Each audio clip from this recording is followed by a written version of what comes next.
अहम खबर यह है कि तहरीक इंसाफ ने एक मरतबा फिर इस्लामाबाद की कॉल देने का फैसला किया है, लेकिन इस्लामाबाद की कॉल की तारीख देने के हवाले से तहरीक इंसाफ के अंदर एक कन्फ्यूजन है। और वो कन्फ्यूजन ये है कि हम आया इस्लामाबाद किस तारीख को जा रहे हैं, ये तारीख अनाउंस कर दी जाए या इसको खुफिया रखा जाए और खुफिया तौर पर प्लान करके और पहले कोई 2-2.5 हज़ार लोग पहले वहाँ पर पहुँच जाएं और उसके बाद फौरी तौर पे बाकी इलाकों के लोगों को कॉल दी जाए, वो पहुँचे। इस पर कन्फ्यूजन है, लेकिन ये तारीख भी आ जाएगी। लेकिन प्रिंसिपली ये फैसला हो गया कि इस्लामाबाद की तरफ मार्च किया जाएगा दोबारा।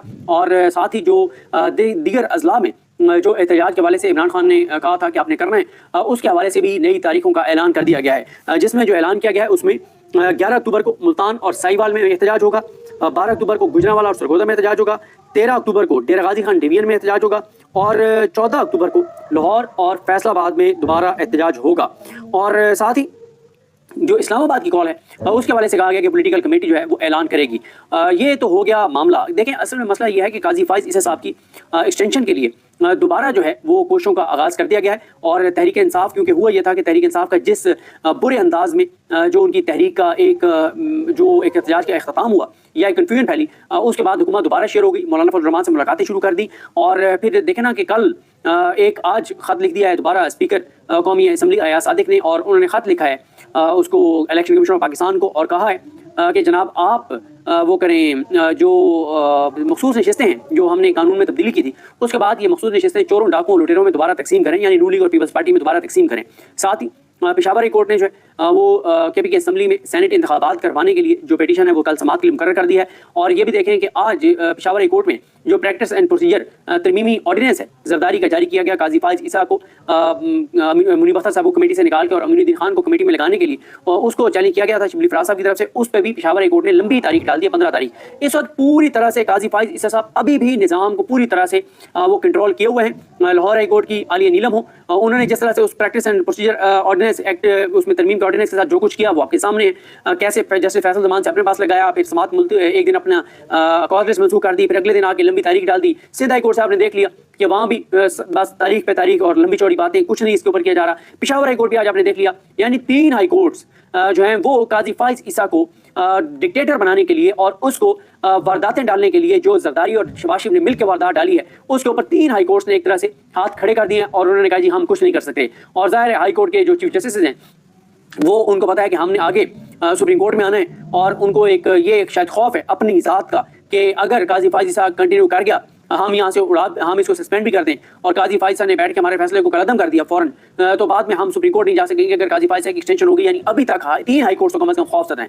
4थी हाई कोर्ट को तो आप गिने नहीं, इस्लामाबाद हाई कोर्ट को वहाँ आमिर फारूक साहब बैठे और आमिर फारूक साहब के पास तो किसी ने मेरे ख्याल चैलेंज ही नहीं किया, क्योंकि ज़ाहिर चैलेंज करने का फायदा ही कोई नहीं था, क्योंकि आमिर फारूक साहब का काजी फाइज ईसा के बराबर ही स्टेक है इस सारे मामले में। क्योंकि आमिर फारूक साहब को पता है कि काजी फाइज ईसा ही मुझे जो है अगर वो कंटिन्यू करते हैं तो मुझे वो सुप्रीम कोर्ट लेकर जाएंगे और मैं अगला मतलब 2032 में जाके चीफ जस्टिस पाकिस्तान बनूंगा। तो आमिर फारूक साहब का भी बराह रास्त इसमें एक वो है मफाद है काजी फाइज ईसा के साथ, तो इधर तो किसी ने चैलेंज ही नहीं किया। और फिर 5वीं high court Peshawar high court बचती है, उनके बारे में भी हाशिम कागर साहब के बारे में कहा जाता है कि वो काजी फाइज ईसा के बंदे हैं। और वैसे हमने बलोचिस्तान के जजेस का देख लिया है, काजी फाइज ईसा हो, जमाल खान मुंतखिल हो, नईम अख्तर अफगान हो, इनके बारे में मैं बलोचिस्तान के चीफ जजेस के बारे में मैं कुछ नहीं कहता। आप अली अहमद कुर साहब जो बलोचिस्तान से एक बड़ा नाम है, उनका एक नोट आया था बलूचिस्तान के इन जजेस के बारे में, तो आप पढ़ लें। आप देखें ना कि 4 जजेस ने मुकम्मल तौर पे या जुज़वी तौर पर जो है वो PTI के हक की नशिस्तें चोरों डाकुओं और लुटेरों में तकसीम करने का फैसला दिया उस 13 रुकनी बेंच में से। और उन 4 में से 3 का तल्लुक जो है वो बलूचिस्तान के साथ था। वो बलूचिस्तान जिसके लोगों की मज़ामत मशहूर है, जिसके लोगों की रेजिस्टेंस मशहूर है,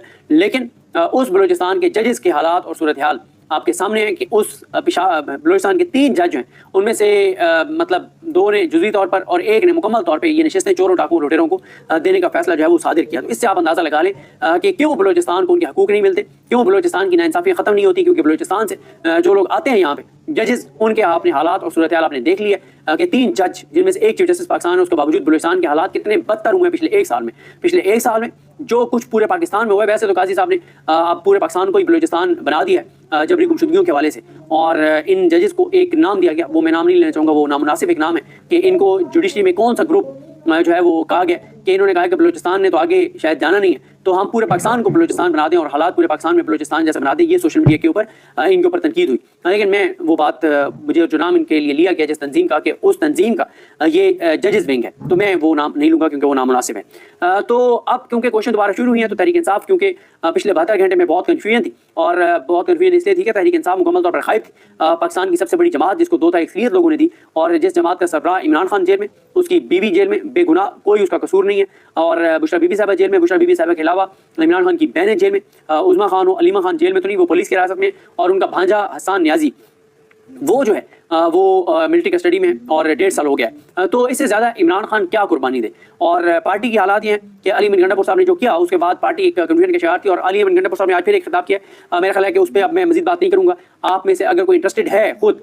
तो वो अली अमीन गंडापुर साहब का गुज़िश्ता खिताब, आज वाला खिताब, और इमरान रियाज खान साहब के साथ जो अली अमीन गंडापुर साहब की गुफ्तगू थी उस पर जो इमरान रियाज खान साहब ने ब्लॉग किया था, ये तीनों आप सुन लें तो आपको पता चल जाएगा कि अली अमीन गंडापुर साहब कितना झूठ बोल रहे हैं, कितना सच बोल रहे हैं। ये मैं फैसला आप पे छोड़ता हूँ, मैं मजीद इस पर इसलिए बात नहीं कर रहा क्योंकि मैं इस पर बहुत ज़्यादा बात कर चुका हूँ, बहुत ज़्यादा बात कर चुका हूँ, दलाइल के साथ बात कर चुका हूँ। और मेरा ख्याल है कि इस वक्त क्योंकि दोबारा गाजी फाइज ईसा की एक्सटेंशन के लिए कोशिश शुरू हो गई है, तो इसलिए हमें अब सारा फोकस जो है वो दोबारा इस चीज़ पर रखना होगा, क्योंकि ये देखें मसला तहरीक इंसाफ का नहीं है, मसला पाकिस्तान का है, मसला पाकिस्तान के 25 करोड़ लोगों का है। गाजी फाइज ईसा की एक्सटेंशन हो गई तो ये पाकिस्तान और पाकिस्तान की आने वाली नस्लों के लिए बहुत खौफनाक और ख़तरनाक होगा। अल्लाह ताला पाकिस्तान को इस बड़े असाब और बड़ी तबाही और बर्बादी से अल्लाह ताला महफूज रखे। और यही वजह है कि आप देखें कि इस वक्त किस तरह से मतलब अंसार अब्बासी साहब का मैं आपको बताता हूँ कि वो अंसार अब्बासी साहब जो इमरान खान के हवाले से पिछले 2 साल में दर्जनों झूठी खबरें दे चुके हैं, गलत खबरें दे चुके हैं, किसी के कहने पे वाज़े तौर पे पढ़ के लगता है कि किसी के कहने पे उन्होंने खबरें दी हैं, लिखी लिखाई जैसे खबरें कहीं से आती हैं। तो उन्होंने खबरें दी 3 ये आईनी तरमीम के हवाले से, और एक खबर उसमें से नेगेटिव उन्होंने दी, आज उसकी उनको वजाहत करनी पड़ी। कैसे? पहले अंसार अब्बासी साहब 12 सितंबर को एक खबर देते, सुपर लीड लगती है, जिसमें बताया जाता है कि कौमी असम्बली में अक्सरियत जो है वो हासिल हो गई है इस निज़ाम को, इस हुकूमत को। फिर अंसार अब्बासी साहब 5 अक्टूबर को कहते हैं, क्योंकि 12 सितंबर को इन्होंने ये खबर दी थी, 14 सितंबर 15 को झूठ साबित हो गया कि कोई इनके पास अक्सरियत नहीं है। तो फिर अंसार अब्बासी साहब 5 अक्टूबर को जो है ये खबर देते हैं और कहते हैं कि जनाब हुकूमत के पास आईनी तरमीम के लिए 5 सेनेटर्स और 7 कौमी असम्बली के अरकान की कमी है। और ये खबर मैं पढ़ना चाहता हूँ। ये खबर उन्होंने दी और उसके बाद कामें टांग गई। उसके बाद आज इसकी वजाहत जारी करनी पड़ी और एक तरह से दबे अल्फाज में माफ़ी मांगनी पड़ी इस निज़ाम से। और ये अंसार अब्बासी साहब की बहादुरी है, दिलेरी है। ज़ाहिर है अंसार अब्बासी साहब जो है वो आपको पता ही है इस वक्त कहाँ खड़े हुए हैं और किस तरह की वो सहाफ़त कर रहे हैं और किस तरह की वो खबरें देते हैं। पिछले 2 साल में उनकी खबरें आप पढ़ लें। वो कहते हैं कि एक सरकारी जरिए का कहना है, ये 5 अक्टूबर वाली खबर है, एक सरकारी जरिए का कहना है कि पहले के मुकाबले में हमारे पास हमायत के लिए अरकान की तादाद बहुत ज़्यादा कम है, लेकिन हम दोनों ईवानों में मैजिक नंबर के लिए हासिल करने के लिए जो है वो कोशिश हैं। द न्यूज़ ने पार्लियामेंट के 3 बाअसर सरकारी अरकान से बात की, लेकिन उनमें से एक भी आईनी तरमीम का हदफ हासिल करने के मामले में पुरएतमाद नजर नहीं आया। वो अपनी ताकत पर इन्हिसार के बजाय कुछ दूसरी कुव्वतों पर मुनहसर दिखाई दे रहे हैं, यानी वो इस्टेब्लिशमेंट के ऊपर इन्हिसार कर रहे हैं कि इस्टेब्लिशमेंट काजी फाइज ईसा की एक्सटेंशन के लिए बंदे पूरे करके दें। और आपने देखा कि रियाज फतेहाना साहब के बेटे को उठाया गया था और मियां अली इशफाक साहब उनका मामला लेकर गए लाहौर हाई कोर्ट में, और अलीजा बाजवा साहब के पास वो मामला था। आज सुबह उनको रिहा कर दिया गया और उनको घर के बाहर खड़ा करके उनकी वीडियो रिकॉर्ड की गई और उनकी वीडियो रिकॉर्ड की गई कि मैं अपनी मर्जी से कहीं गया था। वो घर आ गए और फिर 4 से 6 घंटे बाद दोबारा जो है उनको अगवा कर लिया गया है। तो इसका मतलब क्या है? इसका मतलब यह है कि गाजी फाइज ईसा की एक्सटेंशन के लिए दोबारा पूरा जोर लगाया जा रहा है। ऐसा नहीं है कि उनका चैप्टर क्लोज हो गया, ऐसा बिल्कुल नहीं है। उनके लिए कोशिशें की जा रही हैं, वरना मुझे बताएं क्या जरूरत थी रियाज फतेहाना के बेटे को दोबारा अगवा करने की? क्या जरूरत थी ये जो कुछ तहरीक इंसाफ के MNAs के साथ आदिल बाज़ई और बाकियों के साथ किया जा रहा है, सोहेल सुल्तान के साथ जो कुछ किया जा रहा है, जो चौधरी इलियास के हवाले से रेफरेंस भेजा गया है, और जिस तरह से शेख वकास अकरम साहब जो हैं उनके दोबारा बिजनेस से सारे बंद कर दिए गए हैं, उनके छापे शुरू हो गए हैं, जुल्म जबर और फस्ताइयत शुरू हो गई है। तो इट्स मीन कि नहीं, अभी जो है वो गेम ऑन है, कोशिशें की जा रही हैं। लिहाजा इस वक्त अली अमीन गंडापुर एलिमेंट है। अली अमीन गंडापुर साहब ने जो मैंने आप पे छोड़ दिया, आप सुन लें, आप खुद फैसला कर लें कि उन्होंने कितना झूठ बोला है, सच बोला है। इस पर मैं बात नहीं कर रहा। मेरा ख्याल दोबारा फोकस सारा गाजी फाइज ईसा की एक्सटेंशन पे हमें रखना होगा एज ए पाकिस्तानी। ये हम सब का कॉज है, ये तहरीक इंसाफ का कॉज नहीं है, ये हम सब का कॉज है। गाजी फाइज ईसा की एक्सटेंशन रुकवाना ये पाकिस्तान के लिए है, हर पाकिस्तानी को इसमें अपना किरदार अदा करना होगा। उसके बाद अंसार अब्बासी साहब उसमें लिखते हैं 5 अक्टूबर की खबर में कि उन्होंने जिन जराये से बात की उनमें से एक जरिए का कहना था कि माजी में इस आईनी तरमीम के लिए हुकूमत के पास हामी अरकान की तादाद ज्यादा थी, क्योंकि माजी में जिन अरकान असम्बली ने इस तरमीम के लिए हुकूमत को अपनी हमायत का यकीन दिलाया था वो अब भाग गए। कहा जाता है कि सेनेट में हुकूमत के पास 5 जबकि कौमी असम्बली में 7 अरकान की कमी है। हुक्मरान इत्तेहादी जमातों के लिए मौलाना फजल रहमान मुश्किल चैलेंज बन चुके हैं। नून लीग और पीपल्स पार्टी के साथ मोहसिन नकवी भी मौलाना की हमायत के लिए राजी नहीं कर पाए। हालांकि मोहसिन नकवी को फौजी एस्टैब्लिशमेंट के नुमाइंदे के तौर पर देखा जाता है। अगर हुकूमत हामी अरकान की मतलूबा तादाद हासिल कर भी लेती है तो इस सूरत में भी इस बात की ख्वाहिशमंद है कि मौलाना को अपने साथ रखे। ये सारा कुछ हो गया। हालांकि वो कह रहे हैं कि 63 वाला फैसला बड़ा जो है वो जो है वो आ चुका है। और काजी फाइज साहब ने, जब अंसार अब्बासी साहब की पहले खबर आई थी तो 63 वाला फैसला नहीं आया था, फिर काजी फाइज साहब ने 63 वाला फैसला कर दिया, वो कर दिया काजी साहब ने 3 अक्टूबर को, और काजी साहब ने जुमेरात को कर दिया था। हालांकि मियां नवाज शरीफ का जो एक था कि काजी साहब जो है वो जुमे तक कर दें, लेकिन काजी साहब ने जुमेरात को ही कर दिया कि ठीक है। और ये भी खदशा था कि हफ्ते और इतवार को जो है वो आ जाएगी आईनी तरमीम, नहीं आई। और फिर 7 और 8 तारीख तो बहुत पहले से उन्होंने दी हुई थी, 7 और 8 भी गुजर गई। तो अब आ जाए आज की खबर। इससे आपको पता चलता है कि अंसार अब्बासी साहब एक खबर अगर वो दे भी देते हैं नून लीग के हवाले से मायूस कौन, तो कैसे उसकी वजाहत करते हैं, कैसे उनको दबे पाँव पीछे मुड़ना पड़ता है। कहते हैं जनाब कि दी न्यूज़ की जानिब से शाया की जाने वाली उस खबर पर एक ओहदेदार ने अदम इत्मीनान का इजहार किया है कि हुकूमत के पास आईनी तरमीम के लिए ज़रूरी 2/3 अक्सरियत मौजूद नहीं है। उस ओहदेदार ने पुरएतमाद अंदाज से इसरार किया कि तरमीम के लिए ज़रूरी तादाद से ज़्यादा अरकान दस्तियाब होंगे। उन्होंने कहा कि आईनी तरमीम ज़रूरी हैं और ज़रूरी तरमीम की जाएंगी और ज़रूरी तरमीम की जाएंगी। उन्होंने कहा कि मतलूबा 2/3 अक्सरियत के बारे में परेशान होने की जरूरत नहीं। वो कहते हैं कि आप देखिएगा, अंसार अब्बासी साहब कहते हैं कि मुझे उस सोर्स ने कहा, उस ओहदेदार ने कहा कि आप देखिएगा कि हमारे पास मतलूबा तादाद से ज़्यादा अरकान होंगे। आईनी तरमीम के वक्त के मुतालिक से कहा गया है कि बहुत जल्द की जाएंगी। सरकारी ज़राए के साथ पस मंज़र में होने वाली बातचीत से इस नुमाइंदे को यानी अंसार अब्बासी को जो तासुरात उन्होंने हासिल किए हैं उनसे मालूम होता है कि आईनी तरमीम किसी भी वक्त की जा सकती है, लेकिन 15 और 16 अक्टूबर को होने वाले शंघाई ताउन तंजीम के इजलास के फ़ौरन बाद आईनी तरमीम किए जाने का ज़्यादा इम्कान है। आईनी तरमीम इस कदर क्यों जरूरी है? दी न्यूज़ को जवाब मिला कि ये मुल्क के सियासी और माशी इस्तेकाम के लिए जरूरी है।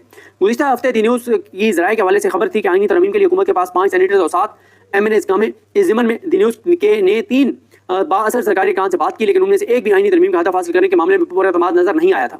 वो अपनी ताकत पर इन्हिसार के बजाय इस्टेब्लिशमेंट पर इन्हिसार कर रहे थे, और ये वो सारा कुछ तो वो पिछली उन्होंने खबर का हवाला दे दिया। तो यानी अंसार अब्बासी साहब को खबर जो है वो अपनी वापस लेनी पड़ी और एक तरह से माफ़ी मांगनी पड़ी कि नहीं नहीं तादाद पूरी है। इसका मतलब यही है कि गेम ऑन है, कोशिशें दोबारा की जा रही हैं, बंदे दोबारा अगवा किए जा रहे हैं, और इसलिए तहरीक इंसाफ का पूरा फोकस अपने उन MNAs पर होना चाहिए जिनको अगवा करने की कोशिश की गई थी। और ये बहुत क्रूशल टाइम है तहरीक इंसाफ के लिए, और तहरीक इंसाफ ने अच्छा किया, कम बैक किया और दोबारा उन्होंने एहतजाज में उतरने का फैसला किया है। लेकिन साथ ही अब तहरीक इंसाफ को जो करना होगा वो इस्लामाबाद की कॉल देखते हैं कब देते हैं, क्योंकि काजी फाइज ईसा की एक्सटेंशन जो है वो रुकवाने के लिए इस्लामाबाद की कॉल के बगैर तहरीक इंसाफ ये समझती है कि बात नहीं बनेगी। तहरीक इंसाफ के अंदर बहुत से लोगों का ये ख्याल था कि हमें इन अजला में कॉल देने की बजाय सिर्फ इस्लामाबाद की कॉल देनी चाहिए, सबको इस्लामाबाद बुलाना चाहिए। लेकिन ये भी था कि अगर हम इन डिस्ट्रिक्ट्स में ये नहीं करेंगे, लाहौर में ये नहीं करेंगे, तो सारी पुलिस पंजाब की इधर बुला लेंगे, लिहाजा पंजाब पुलिस को वहाँ पे इंगेज करना जरूरी है। और फिर यह है कि वहाँ पे जब पंजाब पुलिस इंगेज हो, इधर भी एक महाज खोल दें, तो ये तहरीक इंसाफ का प्लान है।